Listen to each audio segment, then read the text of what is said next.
오늘 드릴 말씀은 와인 맛 표현을 어떻게 하나요? 라고 질문을 주신 분들 때문에 준비한 컨텐츠입니다. 와인 맛 표현 잘하기.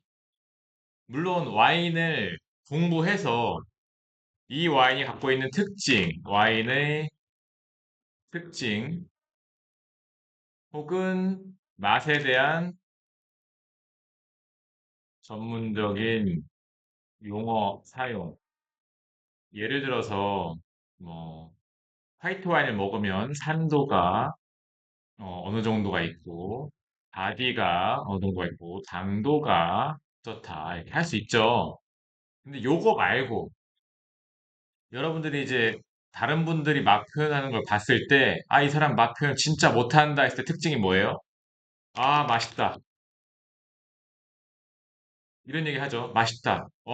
달다. 상큼하다. 시다. 썰다.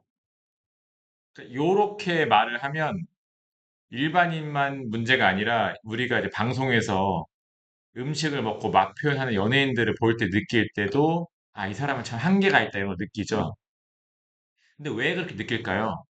그리고 누군가는 맛 표현을 정말 잘한다고 느끼는데 그런 사람들은 지금 먹고 있는 혹은 마시고 있는 음식의 맛이 어떨지 듣는 사람이 상상이 잘 된다. 라는 특징이 있다고 저는 생각합니다. 예를 들어서 제가 레드 와인을 추천하거나 화이트 와인을 추천드릴 때 와인용으로 설명드리면 와인을 좀 아시는 분들은 상관이 없지만 대부분 잘 모르실 수 있잖아요. 그리고 처음 먹어보는 와인인데 그 맛을 어떻게 상상을 하겠어요. 저는 듣는 사람이 공감할 만한 단어를 사용해서 표현을 합니다. 예를 들어 모스카토 같은 경우는 모스카토 다스티 다 아시죠? 디 아스티 지역, 아스티 지역 이탈리아에서 나오는 모스카토 품종으로 만든 단맛이 나는 와인이에요. 도수가 보통 5도 정도 하죠. 평균적으로 도수 5도이고 7브릭스의 당도를 평균적으로 갖고 있습니다. 이렇게 말하면 감이 잘 안 와요. 근데 얘네가 어떤 특징이 있냐면 7브릭스가 여러분 마신 칠성 사이다 있죠? 얘네가 7브릭스예요. 그럼 듣는 분이 그 정도 당도? 그럼 도수 5도는 뭐라고 하냐? 도수 5도는 맥주가 도수 5도예요. 보통 시판 맥주가. 그러면 그 정도의 도수 이렇게 느끼시는 거예요. 이렇게 해서 듣는 분이 와인의 용어를 전문적으로 들을 때도 기분 좋겠지만 이렇게 내가 이해할 만한 말로 했을 때 더 공감을 잘 하시더라고요. 하나만 더 예를 들어서 그럼 레드 와인 한번 설명드려 볼게요. 레드 와인. 레드 와인에서 바디감 설명할 때 다 어려워하세요. 바디감이 뭔가요? 바디감 어떻게 말해야 되나요? 그럼 거의 요즘에는 많이들 아시는 예를 듭니다. 라이트 바디, 미디엄 바디, 풀 바디라고 했을 때 이 말은 물을 마시는 정도의 느낌, 입안의 느낌, 물을 마실 때의 입안의 느낌과 오렌지 주스를 마실 때 입안의 느낌을 비교해서 상상해 보세요라고 합니다. 그럼 이게 라이트 바디와 미디엄 바디의 비교가 되실 거예요. 이렇게 설명을 드려요. 이게 무슨 말이냐면 와인이 미디엄인지 풀바디인지 이거를 객관화해서 학술적으로 표현하고자 하면 끝이 없죠. 품종에 대한 특성도 있고 생산자 특성도 있고 빈티지 특성도 있어요. 그런데 그게 중요한 게 아니라 마시는 분이 기대하는 맛이 있을 거 아니에요. 그러면 먹고 맛을 표현할 때 이 정도의 느낌이 있어요. 마치 내가 미니메이드 오렌지 주스를 마시는 정도의 질감이에요. 아니면 싸구려 오렌지 주스를 마실 때 그런 약간 어설픈 질감이 있는데 그러면 그거는 라이트 바디와 미디엄 바디의 사이인 것 같아. 이렇게 설명할 수 있거든요. 이렇게 표현하시면 뭐가 좋냐면 이걸 보시는 분들은 내가 누구한테 이렇게 뭐하러 표현해라고 하겠지만 그게 중요한 게 아니라 와인을 마시면서 대화가 이루어지는 거예요. 공감이 가는 맛 표현은 와인 모임 혹은 와인과 함께 한 자리에서 풍부한 대화의 기본이 됩니다. 내가 느끼는 맛있다, 달다, 상큼하다, 시다, 떨다 이거는 나의 관점에서만 얘기하는 거죠. 그런데 공감이 가는 맛 표현을 하면요. 정말 좋은 게 상대방이 그 얘기를 듣고 이 사람은 이 맛을 이렇게 느끼는구나. 내가 같은 와인을 먹는데 이 사람은 이거를 라이트 바디로 느끼는구나. 이분은 뭔가 왜 그런지 모르겠지만 이걸 미디엄 바디로 느끼는구나. 이렇게 표현할 수 있죠.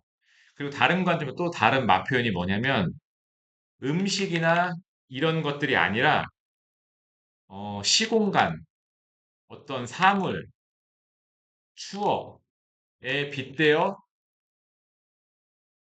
표현해도 굉장히 표현을 듣는 분이 잘 알아들을 수 있고 표현이 풍부해진다고 합니다. 예를 들어 아까 이어서 모스카토 다스티라고 했을 때 이제 국내에서 유명한 브리코발리아 메추리 모스카토라고 하죠. 메추리 그림이 그려져 있습니다. 그리고 사라코 이렇게 유명한 모스카토가 있어요. 그러면 이런 모스카토를 마시고 설명할 때 당도가 있다. 이건 누구나 알죠. 그게 아니라 제가 조금 오글거려도 남자분께 이렇게 설명드리거든요. 20대 초반에 첫사랑에 실패하신 남자분들은 아주 희한하게도 이 모스카토 단맛 나는 와인을 좋아하시는 것 같아요. 그때 추억이 떠오르시나 봐요. 라고 설명을 드려요. 이게 막상 얘기하면 되게 이상할 것 같은데 듣는 분 입장에서는 그 시대가 떠오르면서 이 와인이 느낌을 주는 게 어떤 느낌으로 올지를 기대하게 되고 상상하게 되거든요. 이런 거를 술자리에서 다양하게 사용할수록 좋습니다. 신의 물방울이라는 만화책을 보면 이제 일본에서 만든 유명한 와인 만화책이죠. 와인을 잘 모를 때 이 만화책을 보면 표현이 너무 오바스럽다, 일본인스럽다, 아니면 일본의 정서가 느껴진다라고 표현할 정도로 굉장히 수식어가 많고 감성적인 표현을 써요. 근데 와인을 5년, 10년 이렇게 드신 분들은 이 만화책을 다시 보면 오히려 더 많은 공감을 하십니다. 왜냐면 거기서 표현하는 그런 내가 마셨더니 마테오른이 떠올라 이런 거는 어, 거기에 정확히 빗대어 올 수는 없지만 그 정도의 웅장함, 와인을 통해서 내가 느끼는 감정의 변화 이런 걸 표현하고자 한 거거든요. 여러분들이 와인 맛 표현을 잘해야 되는 순간이 올 거예요. 무조건 마시다 보면은. 그게 상대방에게 잘 보이고 싶은 순간도 있고, 이 모임을 풍성하게 만들고 싶은 순간도 있고, 혹은 모임의 주관자가 돼서 맛에 대한 공감대를 형성해야 되는 순간이 옵니다. 그럴 때는 맛있다, 달다, 상큼하다 이런 개념이 아니고 또한 학술적인 표현도 괜찮긴 한데 이런 어려운 말 혹은 이제 모두가 상상하기 어려운 말보다는 이렇게 모두에게 공감을 얻을 만한 이런 주제를 갖고 얘기하시면 정말 그 자리가 풍성해지고요. 그 날의 추억이 오랫동안 됩니다. 와인은 사실은 추억이 다예요. 따서 마시면 사라지는 재화이기 때문에 와인을 같이 마시는 사람들끼리 공감하는 그 공통적으로 소유하는 그 기억이 힘이거든요. 상류층의 어떤 비즈니스를 할 때 와인 모임을 들어가면 유리하다 이런 의미도 그 와인, 그 현장에서 먹은 그 와인은 그 시간밖에 없습니다. 그래서 그 와인을 먹고 표현을 하는 걸 보고 이 사람이 얼마나 세심하고 아니면 나와 같은 형태의 논리 구조를 갖고 있는지 이런 걸 파악하신 분들이 많아요. 그런 의미로 봤을 때 와인 표현을 조금씩 조금씩 다양한 방식으로 시도해 보시는 거를 저는 항상 추천드립니다. 물론 처음부터 쉽진 않죠. 난 이거 그냥 오렌지 주스만 나는데요. 아니면 이거 자두 먹은 것 같아요. 아니면 이거 약간 비린내도 나는데요. 이렇게 처음에 시작하십니다.